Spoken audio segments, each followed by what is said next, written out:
జనరల్‌గా కోర్ట్‌లో న్యాయవాదులు కొంతమంది ఏం చేస్తారంటే, తమ కేసులో చాలా సార్లు వాయిదాలు తీసుకుంటూ ఉంటారు. అలానే ఢిల్లీలో ఒక ట్రయల్ కోర్ట్‌లో ఒక కేసుకు సంబంధించి పిటిషనర్ న్యాయవాది తరచూ వాయిదాలు అడుగుతూ ఉండడం వల్ల ట్రయల్ కోర్ట్ ఏం చేసింది, రూ. 5,000 జరిమానా వేసింది.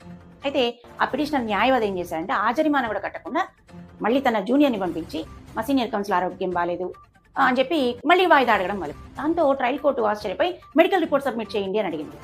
వెంటనే కాదు మా సీనియర్ కౌన్సిల్ వ్యక్తిగత కారణాల వల్ల కోర్టుకు అటెండ్ కాలేకపోతున్నాడు కాబట్టి వాయిదా కావాలి అని కొత్త కారణం చెప్పడం మొదలుపెట్టింది. దాంతో ట్రయల్ కోర్టు ఏం చేసిందంటే వెక్స్ అయిపోయి పిటిషనర్ కౌన్సిల్కి ప్రతివాది తరఫున సాక్షిని విచారించే అవకాశాన్ని తీసేసింది.